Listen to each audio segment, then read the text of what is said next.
এমনটি আমরা আসলে এখান থেকে জানতে পেরেছি। যদিও পুরো এলাকার মধ্যে একটি আতঙ্ক বিরাজ করছে এবং ভয় বিরাজ করছে, যার ফলে এখানে অনেক মানুষ জড়ো হলেও কেউ কিন্তু আসলে ওইভাবে মুখ খুলছেন না। সবাই পাশ কাটিয়ে এড়িয়ে যাওয়ার চেষ্টা করছেন এবং বলছেন যে তারা আসলে শুনেছেন, কিছু দেখেননি। তো এখানে যাকে গুলিবিদ্ধ যিনি হয়েছিলেন তাকে ঘটনাস্থল থেকে উদ্ধার করে ঢাকা মেডিকেল কলেজ হাসপাতালের জরুরি বিভাগে নেওয়া হলে কিছুক্ষণের মধ্যে কিন্তু কর্তব্যরত চিকিৎসক ওই ব্যক্তিকে অর্থাৎ অজ্ঞাতনামা মৃত ঘোষণা করে। ব্যস্ততম নিউ মার্কেট এলাকায় যেন সিনেমার দৃশ্য। সন্ধ্যার ব্যস্ত সময়ে প্রকাশ্যে গুলি করে হত্যা করা হয়েছে পুরস্কার ঘোষিত শীর্ষ সন্ত্রাসী খন্দকার নঈম আহমেদ টিটনকে। ঢাকার আন্ডারওয়ার্ল্ডে দীর্ঘদিনের পরিচিত এই নামকে ঘিরে এখন তোলপাড় চলছে অপরাধ জগতে। ঘটনার পর থেকেই একটি প্রশ্ন ঘুরপাক খাচ্ছে, এ কি তবে সাবেক সেনাপ্রধান আজিজ আহমেদের ভাই সাইদ আহমেদ টিপু হত্যার প্রতিশোধ? মঙ্গলবার সন্ধ্যার পর নিউ মার্কেটের পাশের বটতলা এলাকায় ঘটে রোমহর্ষক এই হত্যাকাণ্ড। প্রত্যক্ষদর্শীদের ভাষ্য অনুযায়ী টিটন দ্রুত হেঁটে যাওয়ার সময় মোটর সাইকেলে আসা ঘাতকরা তাকে লক্ষ্য করে প্রথমে 2 রাউন্ড গুলি ছোড়ে। এরপর এক অস্ত্রধারী দৌড়ে কাছে গিয়ে আরও গুলি করে। টিটন মাটিতে লুটিয়ে পড়লেও সেখানেই থামেনি হামলাকারীরা। মৃত্যু নিশ্চিত করতে মাথায় অস্ত্র ঠেকিয়ে শেষ গুলিটিও করা হয়। পুরো ঘটনাটি ঘটে মাত্র 1 মিনিটে। নোভা এলইডি টিভি, ঝকঝকে ছবি, নিখুঁত পাওয়া গেছে। অপরাধ জগতের একাধিক সূত্র দাবি করছে এটি ছিল বহুদিনের পরিকল্পিত রিভেঞ্জ কিলিং। 1999 সালে সাবেক সেনাপ্রধান আজিজ আহমেদের ভাই সাইদ আহমেদ টিপুকে ঢাকার বিমানবন্দর সড়কের নিকুঞ্জ এলাকায় ব্রাশ ফায়ার করে হত্যা করা হয়েছিল। সেই আলোচিত হত্যাকাণ্ডে সরাসরি জড়িত ছিলেন টিটন। ওই মামলায় দীর্ঘদিন কারাভোগও করেন তিনি। সূত্র বলছে, টিটন কারামুক্ত হওয়ার পর থেকেই তাকে নজরদারিতে রাখে একটি শক্তিশালী অপরাধ চক্র। দুবাইয়ে অবস্থানরত আরেক শীর্ষ সন্ত্রাসী জোসেফ আহমেদ, যিনি নিহত টিপুর ভাই, তিনি নাকি এই হত্যার পরিকল্পনা করেন। তার নির্দেশেই কিলার বাদল নামে পরিচিত এক শুটার মাসখানেক আগে দেশে এসে টিটনের গতিবিধি পর্যবেক্ষণ শুরু করেন। প্রত্যক্ষদর্শী এক কিশোর জানায়, হামলাকারীরা পালানোর সময় আতঙ্ক ছড়াতে ফাঁকা গুলিও ছোড়ে।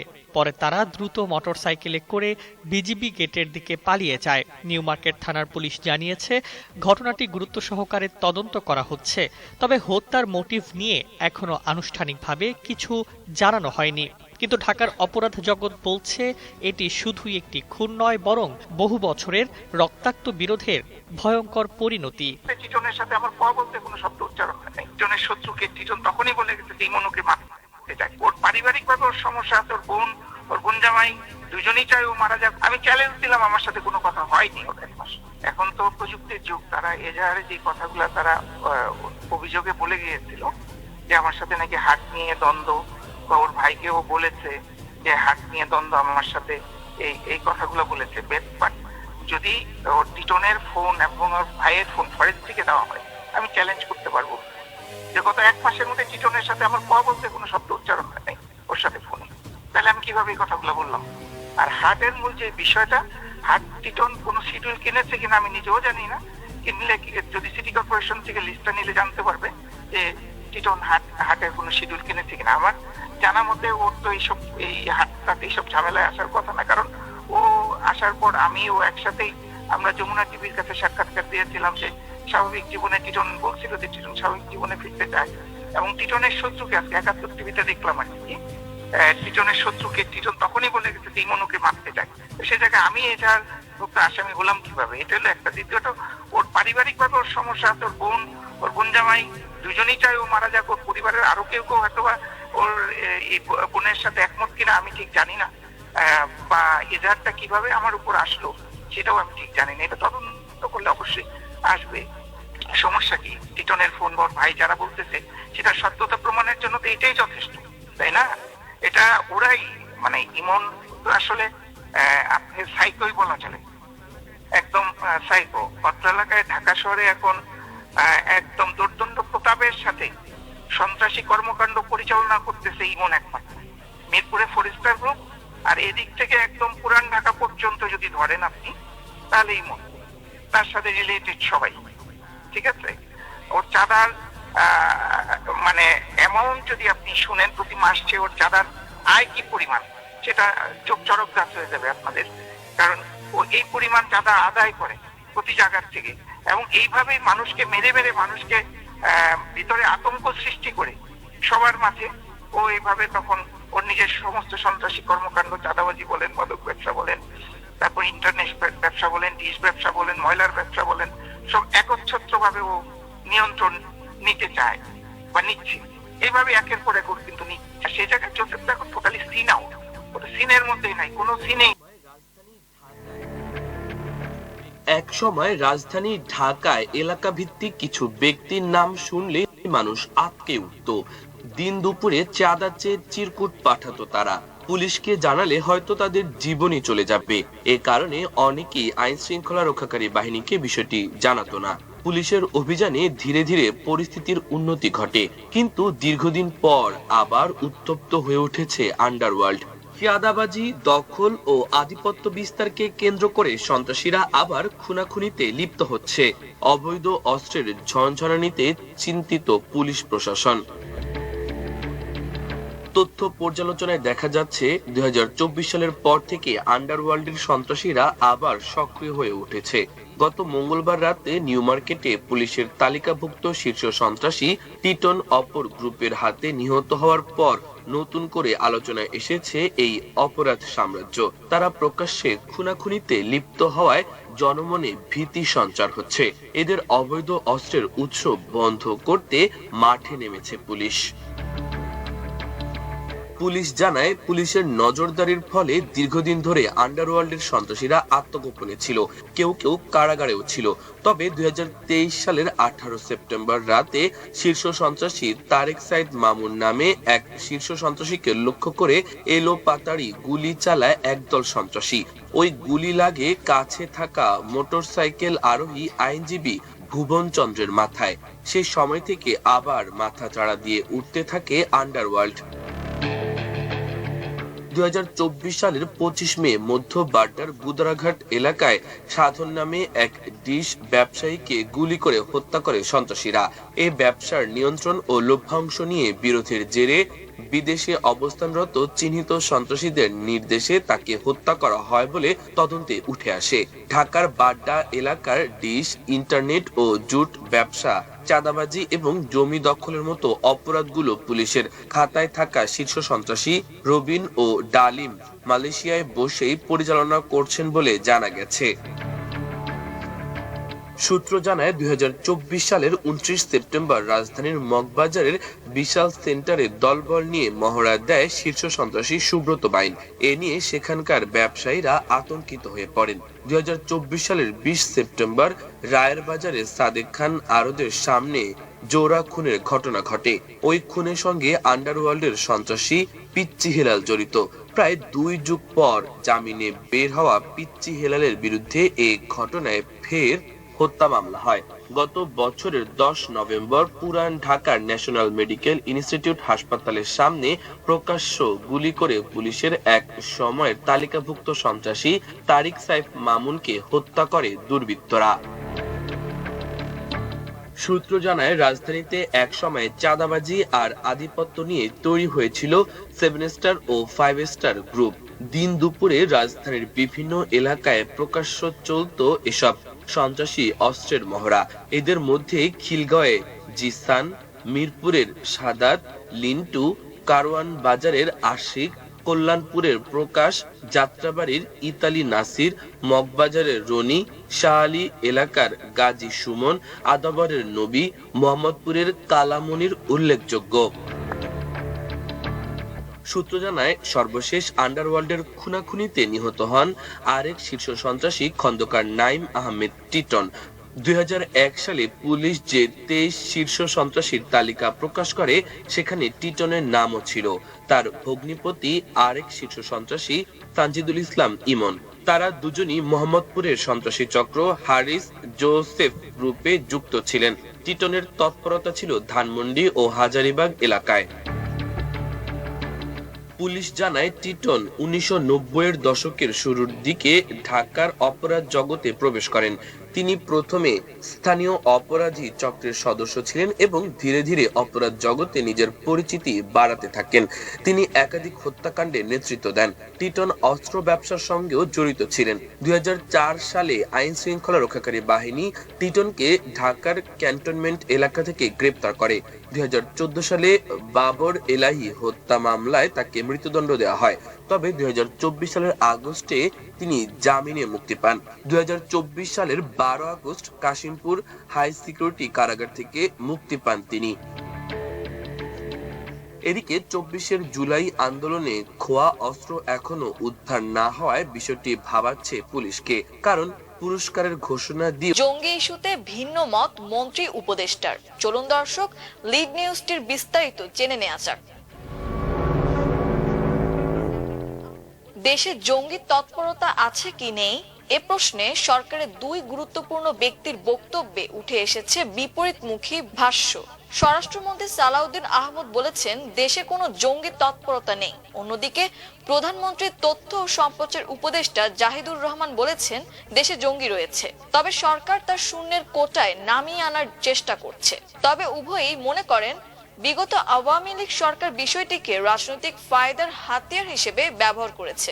গতকাল মঙ্গলবার রাজধানীর আগারগাঁওয়ে কোস্ট গার্ডের প্রতিষ্ঠা বার্ষিকীর অনুষ্ঠান শেষে স্বরাষ্ট্রমন্ত্রী সালাউদ্দিন আহমদ সাংবাদিকদের বলেন দেশের গুরুত্বপূর্ণ স্থাপনাগুলোতে উগ্রবাদী সংগঠনের হামলার বিষয়ে পুলিশ সতর্ক থাকলেও দেশে কোনো জঙ্গি তৎপরতা নেই। সাংবাদিকদের প্রশ্নের জবাবে তিনি বলেন, আমি আপনাদের প্রশ্নগুলো বুঝতে পেরেছি, কিন্তু আমি ওই শব্দকে রিকগনাইজ করি না। আমাদের দেশে এরকম কোনো তৎপরতা নেই। পৃথিবীর সব দেশে র্যাডিক্যাল কিছু ফোর্স থাকে, ফান্ডামেন্টাল কিছু পলিটিক্যাল পার্টি থাকে, এগুলোতে আমরা ইউজ টু, এগুলো থাকে। কিন্তু সে বিষয়ে আপনি যে শব্দ উচ্চারণ করলেন আমাদের দেশের বর্তমান কালচারে সেটা এখন আর নেই। সালাউদ্দিন আহমদ বলেন ফ্যাসিবাদী আমলের সময় তারা নিজস্ব রাজনৈতিক ফায়দা হাসিলের জন্য এগুলোকে হাতিয়ার হিসেবে ব্যবহার করত। বর্তমানে বাংলাদেশে সেগুলোর অস্তিত্ব নেই। অন্যদিকে একই দিন সচিবালয়ে সরকারের বিভিন্ন কার্যক্রমের অগ্রগতি নিয়ে আয়োজিত সংবাদ ব্রিফিং এ ভিন্ন বক্তব্য দেন প্রধানমন্ত্রীর তথ্য ও সম্প্রচার উপদেষ্টা জাহিদুর রহমান। জঙ্গি বিতর্কে দুই ধরনের চরম অবস্থানই বাস্তবসম্মত নয় উল্লেখ করে তিনি মন্তব্য করেন বাংলাদেশের জঙ্গিবাদের একটি প্রবণতা ছিল, এখনো আছে। গুরুত্বপূর্ণ স্থাপনায় জঙ্গি হামলার আশঙ্কার পরিপ্রেক্ষিতে বিমানবন্দরে নিরাপত্তা বাড়ানো হয়েছে। অন্তর্বর্তী সরকারের সময় গুরুত্বপূর্ণ ব্যক্তিরা বলেছিলেন দেশে আসলে জঙ্গি নেই। জঙ্গি আছে কিনা বর্তমান সরকার এ বিষয়ে কি মনে করে এবং নাশকতার ব্যাপারে সরকারের গোয়েন্দাদের কাছে কি ধরনের তথ্য আছে, কতখানি শঙ্কা রয়েছে সরকারের কাছে, মানে কতখানি ম্যাসাকার হতে পারে। ব্রিফিং এর সাংবাদিকদের এসব প্রশ্নের জবাবে প্রধানমন্ত্রীর উপদেষ্টা বলেন, প্রথম কথা হচ্ছে সরকারের কাছে কতখানি তথ্য আছে এটা বলা যাবে না। এটা একটা সংবেদনশীল তথ্য, এই তথ্যটা গোপন থাকবে। আবার নতুন করে আলোচনা শুরু হয়েছে। মজার ব্যাপার হলো আপনি যে কোট করলেন সরকারের দুজন গুরুত্বপূর্ণ ব্যক্তি, একজন আমাদের স্বরাষ্ট্রমন্ত্রী আর একজন হচ্ছেন প্রধানমন্ত্রী উপদেষ্টা। দুজনের বক্তব্যের মধ্যে দুই ধরনের মেসেজ আছে, দুইজনের বক্তব্য মধ্যে একটা বৈপরীত্য আছে এবং পরস্পর বিরোধী। প্রধানমন্ত্রীর উপদেষ্টা যেটা বলেছেন আমি এটাকে সাপোর্ট করি, ওই পজিশনটা। সাথে প্রশ্ন করি এই কারণে যে স্বরাষ্ট্রমন্ত্রী যেটি বলেছেন সেটা যদি না হয়ে থাকে তাহলে পুলিশের পক্ষ থেকে, গোয়েন্দা সংস্থার পক্ষ থেকে আপনি 8টা বিমানবন্দর সহ বিভিন্ন জায়গায় যে ধরনের সতর্কতা জারি করেছেন সেটার কারণটা কি? নতুন করে এই বিষয়টা আলোচনায় এনেছেন তার কারণ আমি একটু যোগ করি, তিনি বলেছিলেন যে আশঙ্কা আছে জঙ্গি হামলার। এই সম্প্রতি আমরা দেখেছি, সবাই নিউজ করেছে, রাইট। তো সেটা যদি হয়, আশঙ্কা যদি থাকে, তাহলে কেউ না কেউ এর পেছনে আছে। তার গায়ের রং কি, তার রাজনৈতিক দর্শন কি, সেটা অন্য কথা, কিন্তু কেউ না কেউ তো আছে, এবং যার জন্য আপনি এই ধরনের একটা ভীতি অনুভব করছেন এবং এই কারণে সবাইকে সতর্ক করছেন। তাহলে যদি থেকে থাকে কেউ না কেউ, তাহলে তাদের কাছে তাহলে ওই দিনের ঘটনা তো মব না, জঙ্গিবাদও না, একটা ভালো ঘটনা রাষ্ট্রের জন্য প্রয়োজন ছিল। এর মানে আমি জঙ্গিবাদ সাপোর্ট করছি না। আমি বলছি জঙ্গিবাদ ঘটনাটা কি, আমার পেনাল কোড যে বাংলাদেশের যে আইন আছে তার আওতায় এই অপরাধগুলো আসে। একটা লোকের খুন করে তারা গ্রেফতার করে না, একটা লোকের বাড়িতে আগুন দেয়, তাকে গ্রেফতার করে না? তো জঙ্গিবাদের ব্যতিক্রম কাজ কি? শাহজালাল এয়ারপোর্টে ধ্বংস করে দিবে, এই তো, যেহেতু ওই পুলিশ সতর্কতা পাঠাইছে, ধ্বংস করে দিবে। তো ধ্বংস করে দিবে তো ফৌজদারি অপরাধ ধরলেই তো হয়ে যায়। আপনি এত কিছু জানতেছেন, আপনি সব বার্তা আপনার কাছে আসতেছে, আপনার দেশে ডিজিএফআই আছে, এনএসআই আছে, সিআইডি আছে, এসবি আছে, র্যাব আছে, সবই তো আছে, বিজিবি আছে, প্রত্যেকের গোয়েন্দাও আছে। আমরা তো এয়ারপোর্টে যাই, আমরা তো দেখি যে কিভাবে তারা ওয়াচ করে। কোনো কোনো সময় বাংলাদেশে এমন হয় যে যে পরিমাণ ফ্লাইট, যে পরিমাণ প্যাসেঞ্জার, তার চেয়ে গোয়েন্দা বেশি। আমি আপনাকে বলছি, এয়ারপোর্টে ডিজিএফআই এর গোয়েন্দা আছে, এনএসআই এর গোয়েন্দা আছে, র্যাবের গোয়েন্দা আছে, পুলিশের এসবি আছে, আবার এসবির গোয়েন্দা আছে, তারপরে সিআইডির গোয়েন্দা আছে, কাস্টম গোয়েন্দা আছে, সিভিল এভিয়েশন নিজস্ব গোয়েন্দা আছে। আপনি সবগুলো ক্যালকুলেট করে জরিপ করে 7 দিন যদি জরিপ করেন, তাহলে দেখবেন প্যাসেঞ্জার যদি 5000 যায় থাকে, গোয়েন্দা ডিউটি করছে 7000। আমি কেন বলছি ইয়েস আমরা তৎপর? এই শব্দগুলা কি? জঙ্গিবাদ শব্দটা আসলে কি? জঙ্গিবাদের সাথে সন্ত্রাসের সম্পর্ক আছে, জঙ্গিবাদের সাথে অস্ত্রের সম্পর্ক আছে, জঙ্গিবাদের সাথে মাদকের সম্পর্ক আছে। এখন অস্ত্রের ট্রানজাকশন, সেখানে পয়সার ট্রানজাকশন, মাদকের ট্রানজাকশন, সেখানে পয়সার ট্রানজাকশন। এই উৎসগুলা বন্ধ হচ্ছে না কেন? আপনি দেখেন শহরের ভিতর দিয়ে, গ্রামের ভিতর দিয়ে, বা দেশটার ভিতর দিয়ে নানান জঙ্গিবাদ ধইরা তার অস্ত্রশুদ্ধ ধরা হয়। জঙ্গিবাদ ধরেন বা সন্ত্রাসীদের কাছে মাদকও পাওয়া যায়। এই মাদক সে বানায় নাই, অস্ত্রটাও সে বানায় নাই। তাহলে অস্ত্র তার কাছে আসে যে সে তার মুনাফা লুটে নিয়ে নিছে। মাদকটা আমার কাছে চলে আসছে, এটা কিন্তু বাণিজ্য হয়ে গেছে। জেলে যাচ্ছে ওই রিভলভারওয়ালা, জেলে যাচ্ছে ওই মাদকওয়ালা, তার কাছে 50টা মাদক পাইছে এই জন্য।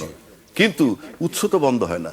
তা আপনি একটা দেশ যদি উৎস বন্ধ করতে না পারেন, গণতান্ত্রিক সরকার ক্ষমতায় এসে, আমরা এর আগে শুনছি যে নির্বাচন হয়ে গেলে গণতান্ত্রিক সরকার ক্ষমতায় আসলে এই ধরনের কিছু থাকবে না। অথচ তারার ক্ষমতায় আসার পরই আমরা এই সম্প্রতি শুনলাম জঙ্গিবাদের আশঙ্কা বা জঙ্গিবাদের তৎপরতা। কেউ বলছে নাই, কেউ বলছে আছে। কেন? মানে বিষয়টা কি? এটা আমি এই চিন্তাটা আমার ভিতরে আসবে কেন? আপনাকে তাহলে রুটে হাত দিতে হবে। যেমন ধরেন আওয়ামী লীগ জঙ্গিবাদের সমর্থক নয়, বলবে যে আমি আওয়ামী লীগ, বলবে আমি জঙ্গিবাদের সমর্থক? কেউই বলবেন। আচ্ছা, বিএনপি জঙ্গিবাদের সমর্থক নয়। বিএনপি ক্ষমতায় ছিল 10 বছর, 3বার প্রাইম মিনিস্টার হলো। বিএনপি বলতে আমি বেগম খালেদা জিয়ার টার্মটা যদি ধরি, শেখ হাসিনা ছিল 20 বছর, এরশাদের পরে 30 বছর এরা ক্ষমতায়। সবাই কিন্তু জঙ্গিবাদ দমন করছে, র্যাবও বানানো হয়েছে জঙ্গিবাদ দমন করার জন্য। তো 30 বছর তো ভাই দমন করলেন, 30টা বছর তো আপনারা দমন করলেন।